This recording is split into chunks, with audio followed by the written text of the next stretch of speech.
apa sih kira-kira solusinya gitu, Be? Apa yang harus dilakukan oleh pemerintah menghadapi resesi ini? Ya kalau pemerintah ya segini aja udah, kita nggak bisa lebih jauh lagi kan. Dia lebih asik membahas Habib Rizik.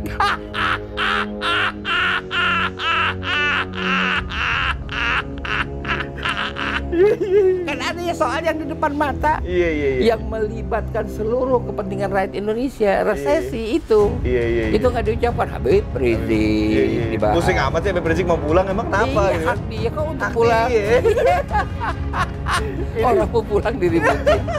Orang pemerintah Saudi aja bilang kagak deportasi. Enggak. Kok sampai Pak Mahfud ya bilang deportasi.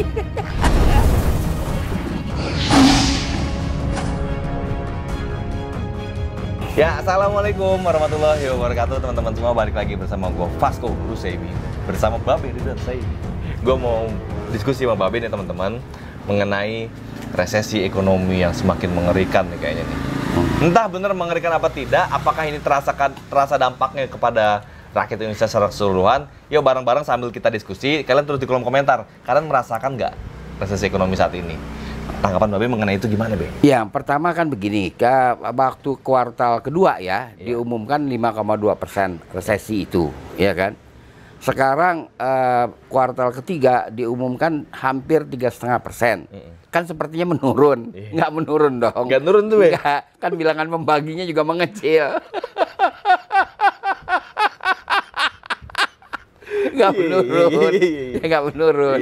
Lantas yang menjadi tanda tanya sampai sekarang resesi kuartal ke-1 nggak diumumkan. Karena kan kita terlanjur mengatakan kepada orang resesi ini gara-gara COVID.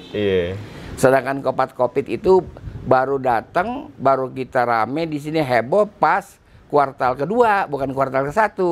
Jadi kuartal ke-1 murni karena salah kelola kan. Jadi karena itu nggak diumumkan sampai sekarang. Kuartal ke-1 itu bagaimana? Iya kan? Nah, ini yang jadi susah akibat COVID ini. Saya menyimpulkan bahwa kebutuhan daerah juga tidak terpenuhi. Maksudnya kebutuhan apa, Be? Misalnya begini, daerah yang saya katakan daerah, pemerintah daerah.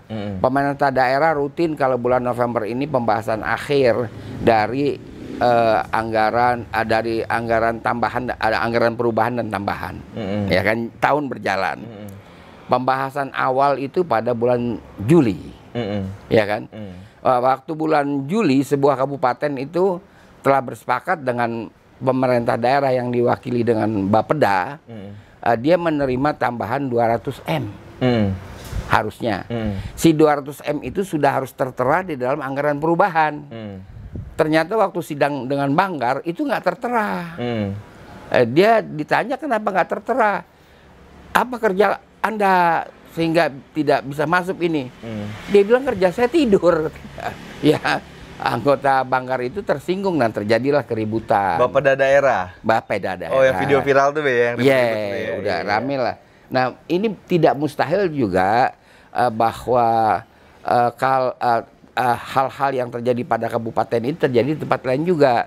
Harusnya Bapeda itu jangan menjawab seperti itu. Dia jelaskan aja duitnya kagak turun. Jadi saya nggak bisa cantumkan. Kan itu lebih aman. Dari pusat nggak turun. Iya. Karena memang nggak ada duit. Nggak ada duit, kan itu lebih aman. Kenapa dia mesti korbankan dirinya? Sehingga terjadi peristiwa yang tidak enak untuk dilihat. Nah, ini antara lain persoalan-persoalan yang menyangkut. Ya, kita telah secara spesial membahas hubungan pusat daerah. Tapi di dalam rangka resesi ini kita harus bicarakan lagi. Di mana betul-betul pemerintah pusat harus memperhatikan keperluan-keperluan Pemda. Nah, seperti ini kan berat. Jadi 200 miliar itu untuk 2 bulan sampai tutup tahun anggaran kan? Kan mestinya udah cair sekarang. Anggaran perubahan juga nggak ada, Be. Nggak ada perubahan. Nah, itu yang jadi soal bagi daerah sekarang. Karena itu ketika Menteri Tenaga Kerja Fauziah mengirimkan surat edaran bahwa standar minimal UMR adalah 2 juta. Itu kan disanggah oleh Gubernur Jawa Timur, Gubernur Jawa Tengah, DIY, DKI dan Sulawesi Selatan. Mereka di atas itu bikin. Lalu Menaker tidak bisa berbuat lain. Karena itu cuma surat edaran kan. Sedangkan si daerah-daerah itu berpikir atas kepentingan daerahnya. Artinya begini, kalau di Jakarta itu upah minimum regional itu 2 juta, orang ke pabrik naik apa? Ya kan? Kalau di suatu daerah mungkin ada yang lebih mudah menjangkau pabriknya. Di Jakarta apa? Karena itu dia tinggiin. Lalu kata Ibu Fauzia, lah kan saya udah kasih surat edaran, mesti diseragamkan dong, kata dia kan. Lalu saya mengimbau. Mengimbau. Iya, ya, itu apa namanya? Lafaznya ada yang lafaz mengimbau. Saya nggak bisa. Saya lebih enak mengimbau. Jadi kan saya jadi keren. Jadi saya mengimbau, kata dia, ya kan, supaya balik kepada surat edaran. Nggak diladenin, nggak ada yang ngeladenin. Karena itulah nggak bisa. Pemerintah pusat itu menyamaratakan 560 kabupaten dan kota dan 34 provinsi. Nggak bisa. Nggak bisa sama rata dong. Nggak bisa, apalagi keadaan sulit yang seperti sekarang. Kita menghadapi hal-hal yang sulit. Jadi ke depan ya. Ini sudah resmi diakui resesi dan angka-angka menunjang. Udah bukan 99,99% lagi. Enggak lagi, dulu 99,9% ya kan. Sekarang udah rasmi. Kita mengalami resesi. Terus apa yang harus dilakukan? Ya kan? Terus apa? Jadi sedangkan keadaan-keadaan di dalam masyarakat, ya masyarakat semakin resah. Kriminalitas dalam segi tingkatannya itu lebih mengerikan sekarang, ya kan, kemana-mana. Jadi persoalannya tidak sederhana ini. Nah, lalu apa? Katanya ada duit 11.000 triliun, udah di kantong. Dulu kan ada, yaitu dari MLE, Mutual Dirty Money. Iya, Dirty Money. Lalu udah ada MLE, Mutual Law Agreement dengan Bank of Swiss kan. Nah itu kan nggak segampang itu. Kalau itu dirty money kan harus diproses oleh pengadilan setempat. Kita nggak tahu pengadilan mana kan. Lah itu kata udah di kantong, udah diginiin tuh kantong, rupanya loncat lagi. Ya kan. Lalu kita coba dengan Omnibus Law. Ya kan? Omnibus Law ternyata tidak membuat orang tergiur. Yang diharapkan yang gede-gede, misalnya Amerika, Pompeo sudah mengatakan basmi aja korupsi dulu, itu yang pokok, ya kan? Bank Dunia mengatakan saya oke asal ini tidak melanggar lingkungan, kan gitu.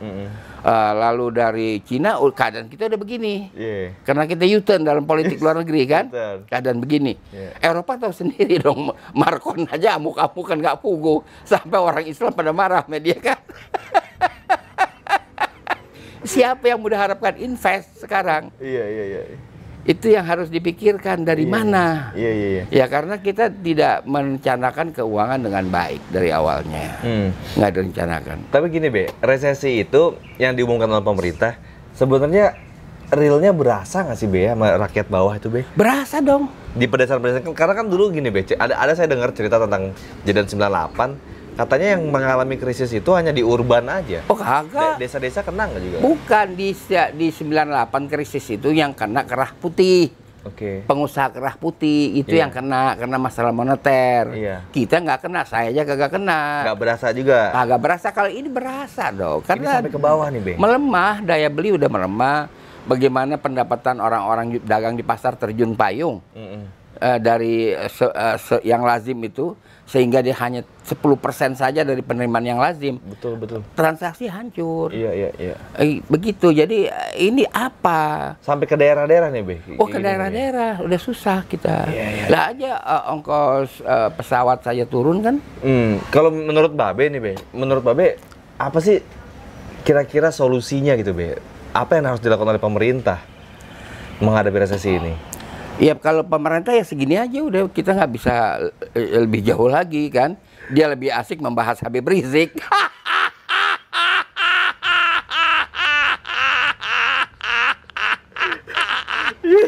Kan ada ya soal yang di depan mata. Iya. Yang melibatkan seluruh kepentingan rakyat Indonesia. Resesi itu. Iya. Itu nggak diucapkan Habib Rizik dibahas. Pusing amat sih Habib Rizik mau pulang emang kenapa Iya, gitu hak kan? dia kok untuk Hak pulang. dia. Orang mau pulang diributin. Orang pemerintah Saudi aja bilang kagak deportasi. Enggak. Kok siapa Pak Mahfud ya? Iya. Bilang deportasi. Orang kerajaan Saudi enggak hak Habib Rizik, kata jubir kerajaan Saudi, dia mau tinggal di sini lebih lama nggak apa-apa. Iya. Mau pulang juga nggak apa-apa, hak dia. Iya. Ini kok diributin. Iya. Kalau kita lihat isu-isunya nggak terkait sama sekali dengan masalah ekonomi. Iya. Dan menteri-menteri yang terkait dengan ekonomi nggak ada yang bicara. Iya. Erlangga, Iya. wah, nggak bicara. Iya. Luhut Binsar Panjaitan, Iya. nggak bicara. Segala urusan itu be. Itu nggak bicara. Lantas yang rajin bicara, Menteri BUMN, Menteri BUMN. Erick Thohir juga nggak bicara. Iya. Iya kan? Iya. Jadi Mahfud MD. dia Polhukam. Polhukam. Ya kan? Oke. Jadi nggak ada mereka pada bicara ekonomi. Iya. Friendly speaking, Oke. nggak ada. DPR juga nggak. Oke. Nggak ada yang bicara itu. Ya kan? Dia hampir nggak bicara apa-apa. Padahal sudah ada yang membuat ancang-ancang mau kampanye di Solo, mau kampanye di Medan. Sekarang kampanye juga dia nggak omong, ekonomi juga dia nggak omong. Masih untung dia nggak ngomong perkara Habib Rizik, kan gitu. Ya kan? Tapi gini be, ini menarik soal Habib Rizik. Kalau misalnya Habib Rizik pulang be, apa sih yang terjadi be emangnya be? Ya kan kita sudah bahas, maka sambutan akan rame. Rame nih be. Sekarang ini aja udah mengalir. Orang jadi semangat nih be ya. Sekarang aja udah mengalir. Imam besar balik. Iya, jadi artinya ada keyakinan akan apa yang mereka perjuangkan. Kan begitu. Iya. Udah mengalir loh dari daerah. Dari daerah dukungan mengalir. Bukan sudah datang fisik. Mau menyambut Habib Rizik tanggal 10 ini be ya pulangnya. Tanggal 10. Mudah-mudahan pulanglah beliau nih. Dan kebenaran yang ini kok jadi kebenaran ya, di istana Pak Gatot terima Mahaputra. Yang juga itu dibahas. Iya. Itu kan hak pribadi Pak Gatot. Iya. Ya kan? Gimana sih tanggapan Babe tentang GN ini yang terima Mahaputra? Kalau saya nggak apa-apa, dia terima itu kan dari negara. Oh. Ya kan? Iya. Dan dia untuk prestasi dia sebagai panglima tertinggi.